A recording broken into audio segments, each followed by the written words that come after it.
One of the hats that I wear is as a parent advisor, as part of a parent advisory board at one of my local hospitals.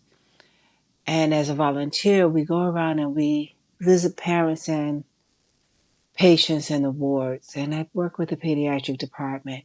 Today I had my first experience being involved with NICU parents one on one. Now, I've been involved with NICU parents since about COVID with Miracle Moms run by Ebony, a beautiful soul who runs a national NICU support group with parents who's given birth to children as early as 22 weeks. So I've heard the stories. I've heard their plights, their concerns, their fears, their champions, um, pulling through various things, their survivals. Today was my first experience actually being on the ward of a NICU department. I met a mother who her firstborn was born at 24 weeks. She's a beautiful little child. And just hearing the stories of the one of the other volunteers who was with me who had two NICU patients and how one is now 3 and the other one is 1 year old. It's a humbling experience. Now I've had my challenges with my children, especially my firstborn, both being on the spectrum, but they're both they're both full-term babies. But when you see children born at 22, 24 weeks, we had one in there born 20 weeks. They're on CPAP machines, just struggling to develop their lungs and breathing. Gives you pause and it makes you realize just how fragile life is. Then we went to the pediatric floor,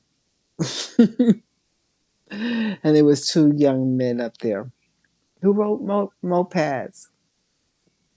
One fractured his foot in half from knee down, just fractured it in half. He had a very good vascular doctor who was able to keep his leg from having to be amputated between the um, vascular and the orthopedic doctors. They were able to save his foot, but he's just waiting to be able to ride again. He has no fears. And another one who's to have a total hip replacement almost. They're both under 18. Well, or about, yeah, I think they're both under 18. And they don't understand just how lucky they were. We need to keep our young boys in prayer because they look at life and they have no fear. They just daredevils. I hate to use that phrase, but it's the only one that could come to mind right now.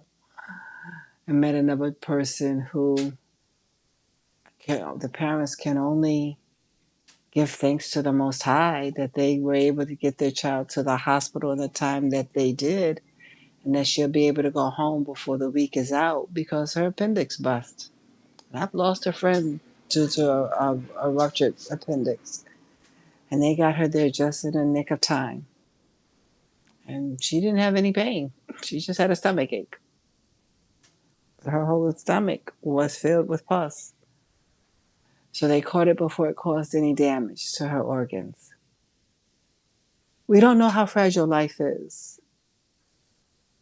From the moment that a mother lays down to give birth to a child, her life is in jeopardy. But if the earlier that child comes, the more that child has to fight. But we don't know how long that life will be.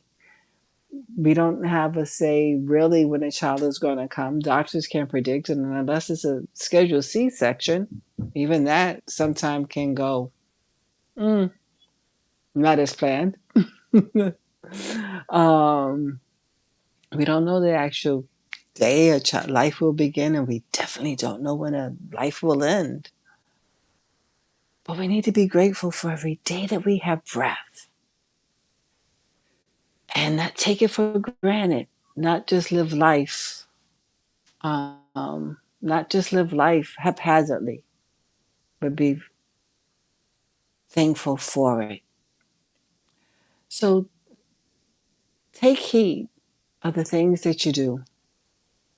Take heed for the things that you do. Take heed for the time that you have. Forgive those that may have wronged you.